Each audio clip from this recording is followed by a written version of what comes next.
Bloomberg Audio Studios. Podcasts, radio, news. This is the Bloomberg Daybreak Europe podcast, available every morning on Apple, Spotify or wherever you listen. It's Friday the 31st of January in London. I'm Caroline Hepker. And I'm Stephen Carroll. Coming up today, the US president vows to impose punitive tariffs on Mexico and Canada from tomorrow. Investigators recover flight recorders following the mid-air crash over Washington, D.C. as President Trump makes unfounded claims about why he thinks it happened. Plus, regulators investigate the reliability of UK economic data as a study finds women trust the Bank of England less than men. Let's start with a roundup of our top stories. Donald Trump is poised to impose 25% tariffs on $900 billion worth of goods from Mexico and Canada from tomorrow. Speaking from the Oval Office, the US president vowed to follow through on his self-imposed deadline of the 1st of February to apply the charges. I'll be announcing the tariffs on Canada and Mexico for a number of reasons. Number one is the people that have poured into our country so horribly and so much. Number two are the drugs, fentanyl and everything else that have come into the country. And number three are the massive subsidies that we're giving to Canada and to Mexico in the form of deficits. And I'll be putting the tariff of 25% on Canada and separately 25% on Mexico. Trump added that the tariff levels may or may not rise with time. Both Canada and Mexico have pledged to respond to any trade levies, including with potentially retaliatory tariffs. Both countries' currencies weakened on the news as the dollar strengthened. Control tower staffing at Reagan National Airport was, quote, not normal on the night of the Washington, D.C. plane crash that killed 67 people. That's according to a report from the Federal Aviation Administration obtained by the Associated Press. This as the New York Times reports that a controller on duty was doing the job of two employees when the American Airlines passenger jet hit a military helicopter. The reporting, not independently verified by Bloomberg, came as investigators recovered the cockpit voice and flight data recorders from the airplane. The chair of America's National Transportation Safety Board, Jennifer Homendy, says that finding answers will be a long process. As part of any investigation, we look at the human, the machine, and the environment. So we will look at all the humans that were involved in this accident. Again, we will look at the aircraft, we will look at the helicopter, we will look at the environment in which they were operating in. That is standard in any part of our investigation.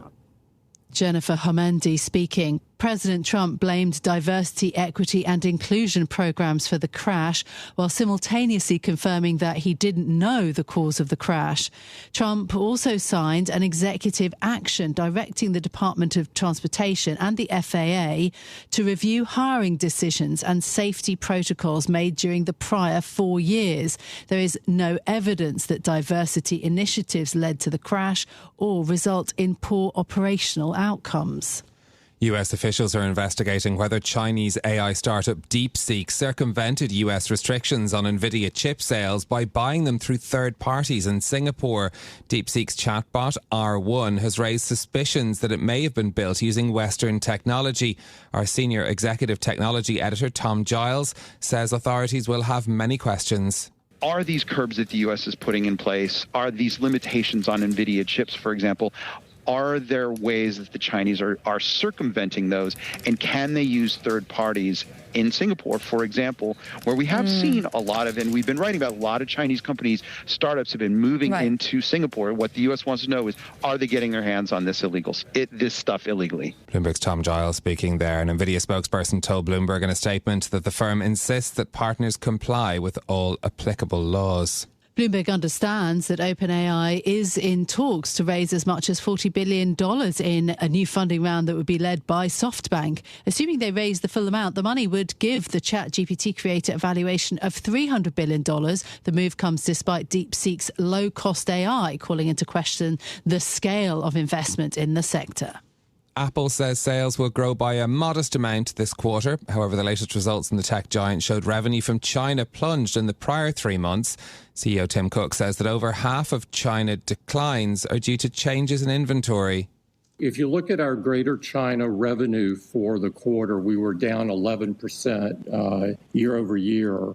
And over half of the decline that we experienced was driven by a change in channel inventory.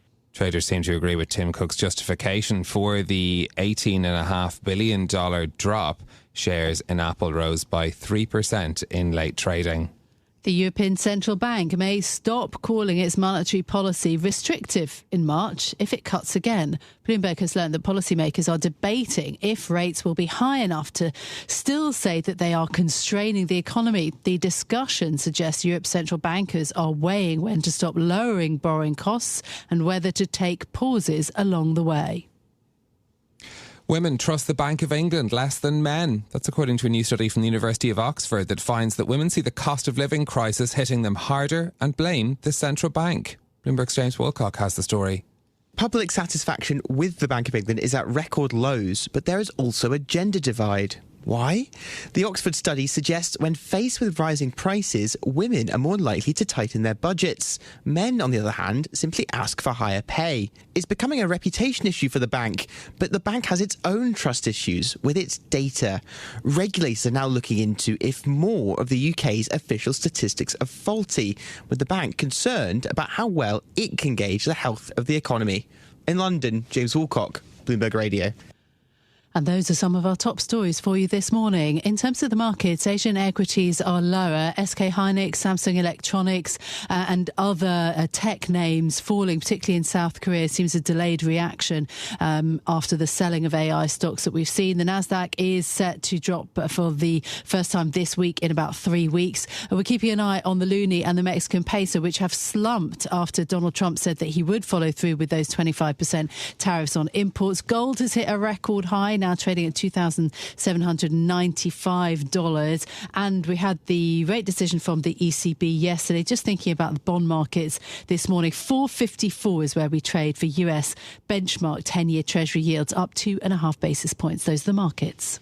In a moment, we'll bring you more on Donald Trump's tariff plans, plus the latest on the investigation into that crash in Washington, D.C. But first, to another story that caught our eye this morning about bookshops, and in particular how the internet has helped, perhaps unusually, to revive a storied brand in the US. Yeah, this is Barnes & Noble. This is America's largest brick-and-mortar bookshop. They had a really bad run, 7 years of declining sales, and they got new management in 2019. They reorganised all of the shops. They embraced BookTok and also the equivalent on Instagram, Bookstagram.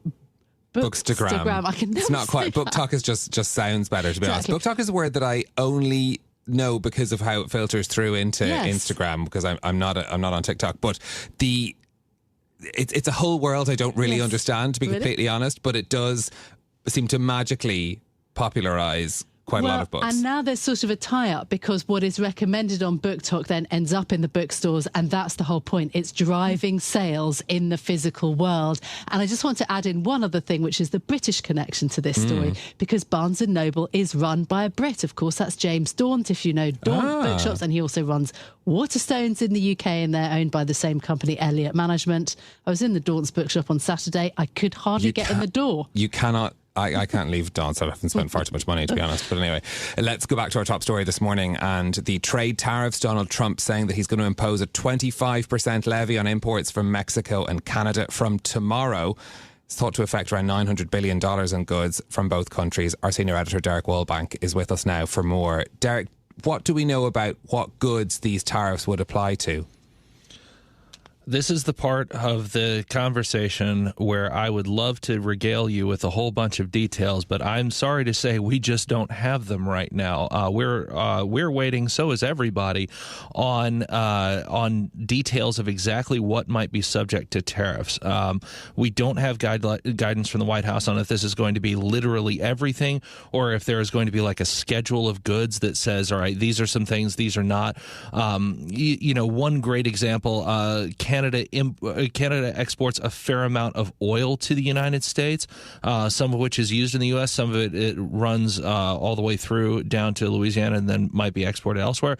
Like, that's open question, right? So so that's going to be a key question that we're sort of looking at for answers in the day. Now, Trump does have some potential availabilities, potential spaces on his schedule where he could talk to the press and could give some ideas. We should also expect maybe some paper to come out of the White House if they're going forward with this that sort of says this is where we're looking at coming. We don't have that yet, but that's something that we would be looking for. Okay. It also did seem to surprise the markets, quite interestingly. They did not seem to be prepared in the FX space that these tariffs would come in. What has been the reaction from Canada and Mexico? I think that's a really smart observation. It did seem like there was some pricing of the idea that Trump wouldn't actually go through with this. Trump has started his presidency without putting tariffs on Canada, Mexico, China, universal tariffs, etc. He has not done so yet.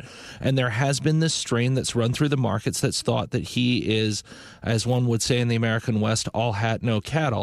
On the issue, but it's Trump has said this is going to be something that is a signature part of not just his foreign policy but his economic policy at all, right? As well. Remember, he's counting on revenue from these tariffs to fund a lot of his domestic policy priorities.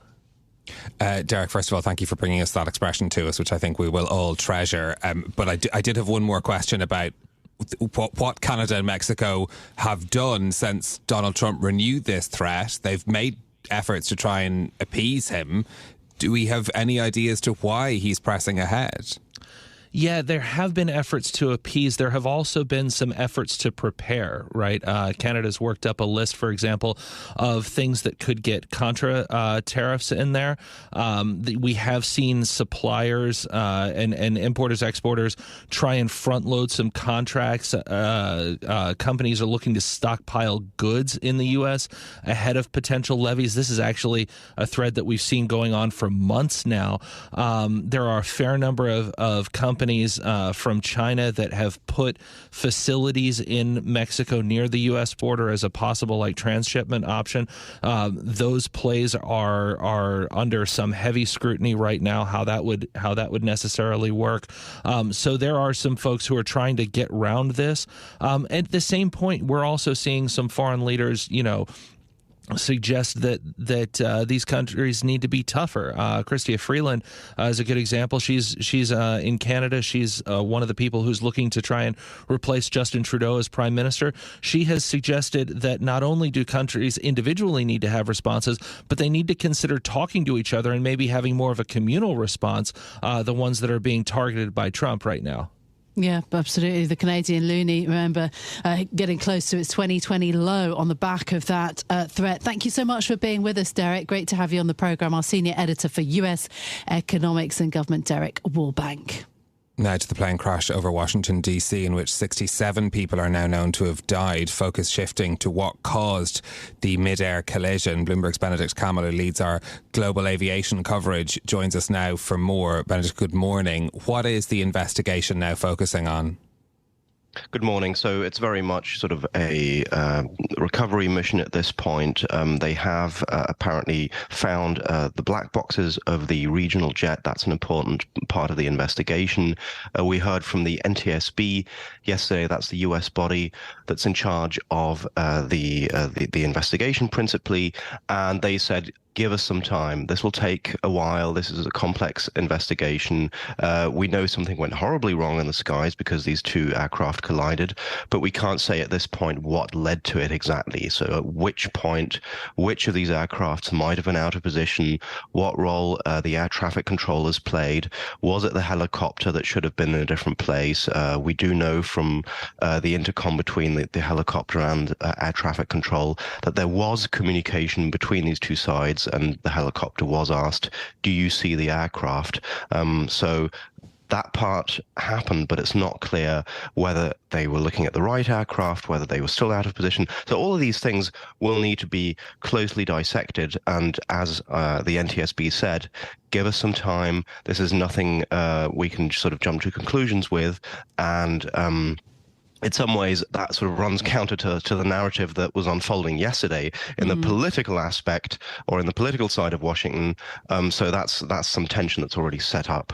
Yes, I wanted to ask you about that. This is surely a test for new Trump administration officials. Donald Trump has already voiced his opinion on the cause of the crash, blaming diversity initiatives at the FAA. Why? Well, I mean, I have to say I've covered quite a few air crashes in my time here, and more than I'd want to. And one sort of basic feature has always been, if you're not directly involved in the investigation, step back and, dare I say, shut up. And, it's always been either the Europeans or the Asian or the NTSB side that lead the investigation. Everybody else stays in the background. That obviously has not happened here. Within hours, we heard from President Trump with a statement on his Truth Social networks, talking about the role of the helicopter, of ATC, and that sort of set the tone. It's very difficult to walk back from that once it's out there. So everybody else after that was sort of in the slightly uncomfortable position of either going along with what he said or undercutting the president, and neither of these are particularly appetizing options if you are new to the administration. Sean Duffy is the new Department of Transportation Secretary. Pete Hegseth is the new Secretary of Defense. So these are unproven people, and that's put them in a really difficult position. This is Bloomberg Daybreak Europe, your morning brief on the stories making news from London to Wall Street and beyond. Look for us on your podcast feed every morning on Apple, Spotify and anywhere else you get your podcasts. You can also listen live each morning on London DAB Radio, the Bloomberg Business app and Bloomberg.com. Our flagship New York station is also available on your Amazon Alexa devices. Just say, Alexa, play Bloomberg 1130. I'm Caroline Hepker. And I'm Stephen Carroll. Join us again tomorrow morning for all the news you need to start your day, right here on Bloomberg Daybreak Europe.